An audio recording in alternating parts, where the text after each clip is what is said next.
हम चारों कैटेगरी के लिए अलग अलग कट ऑफ मार्क्स डिस्कस कर रहे होंगे। पिछले साल से नॉर्मलाइजेशन शुरू हुआ है और नॉर्मलाइजेशन से सबसे ज्यादा फायदा हुआ तो वो मैथ के स्टूडेंट्स को हुआ है। Everyone, this side Alok Sahu, I am a BTech second year student from NDRI Karnal.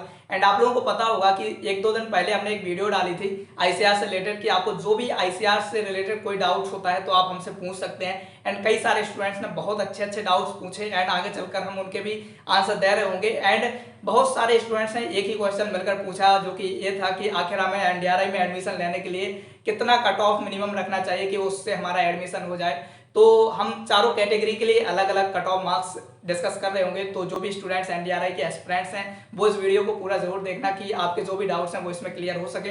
तो आज हम सिर्फ कट ऑफ के बारे में चर्चा कर रहे होंगे। सबसे पहले अगर हम कट ऑफ की बात करें जनरल कैटेगरी के लिए तो आप लोगों को पता होगा कि ज्यादातर स्टूडेंट्स जो कि मैथ से होते हैं वो एनडीआरआई को प्रेफर करते हैं। तो ऑब्वियसली इसमें कॉम्पिटिशन होना जायज है। तो अगर हम एक सेफ स्कोर की बात करें जिसमें कि आपको एनडीआरआई पक्का हो जाएगा तो वो 300 प्लस है। ऑब्वियसली स्कोर मैथ वाले स्टूडेंट्स के लिए थोड़ा सा ज्यादा है, बट अब आप लोगों को पता होगा कि पिछले साल से नॉर्मलाइजेशन शुरू हुआ है और नॉर्मलाइजेशन से सबसे ज्यादा फायदा हुआ तो वो मैथ के स्टूडेंट्स को हुआ है। अब मैथ के स्टूडेंट्स को ही नॉर्मलाइजेशन से फायदा क्यों हुआ है उसके बारे में हम एक अलग वीडियो में डिस्कस कर लेंगे।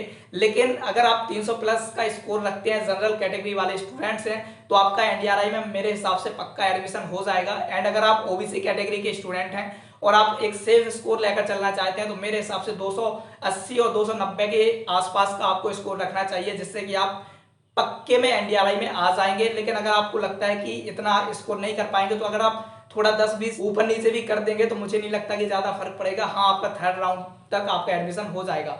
और रही बात एससी और एसटी कैटेगरी के स्टूडेंट्स की तो मेरे हिसाब से आपको 240 और 250 तक का टारगेट रखना चाहिए। ये टारगेट ऑब्वियसली थोड़ा सा ज्यादा है आपके लिए, बट हाँ ये टारगेट आपको एक सेफ स्कोर प्रोवाइड करा सकता है कि अगर आप इतना स्कोर आईसीआर में लाते हैं तो मेरे हिसाब से आपका एनडीआरआई में सिलेक्शन पक्का हो जाएगा। और अगर आप इससे थोड़ा बहुत कम भी ला दिए तो भी सिलेक्शन हो जाएगा, बट मैं एक सियोरिटी के साथ नहीं कह सकता क्योंकि अब एनडीआरआई का कंपटीशन बढ़ता जा रहा है। ऑब्वियसली स्टूडेंट्स में अवेयरनेस बढ़ रही है। पहले स्टूडेंट्स को इसके बारे में पता नहीं था, बट हमारी कोशिशों की वजह से स्टूडेंट्स को अब एनडीआरआई के बारे में ही नहीं कई सारे अच्छे कॉलेजेस के बारे में पता चल रहा है। तो ऑब्वियसली कंपटीशन बढ़ना जायज है, लेकिन इस कंपटीशन में आपको अपने हिसाब से ढालना होगा और अपने आपको उसके हिसाब से तैयार भी करना होगा कि आपको अब आगे जाकर किस कॉलेज में जाना है और क्या स्कोर रखना है। तो सीधी सी बात है, अगर आप जनरल कैटेगरी के हैं तो मेरे हिसाब से 300 प्लस का स्कोर रखिए। 300 प्लस नहीं तो 280 290 का तो रखना ही चाहिए। और ओबीसी के स्टूडेंट्स हैं तो 270 280 और 290 इतने तक का आपको टारगेट रखना चाहिए। अगर आप इतना अचीव करते हैं तो मेरे हिसाब से आपके लिए एनडीआरआई पक्का होगा।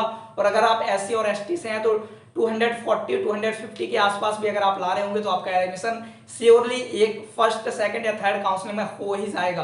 अगर फिर भी नहीं होता तो आपका मूव अप राउंड तक हो रहा होगा मेरे हिसाब से, बट फिर भी कोशिश कीजिए इससे ज्यादा अचीव कर सके ताकि आपको इससे भी बेटर सियोरिटी हो जाए कि हाँ अब मेरा एनडीआरआई में सिलेक्शन पक्का हो ही जाएगा। तो दैट्स ऑल यार। बाकी किसी को और डाउट होता है एनडीआरआई के कट ऑफ से रिलेटेड या एनडीआरआई के किसी भी डाउट से रिलेटेड तो आप हमसे पूछ सकते हैं। कि मिल रहे होंगे अगले वीडियो में, तब तक ले चलते हैं, बाय, टेक केयर।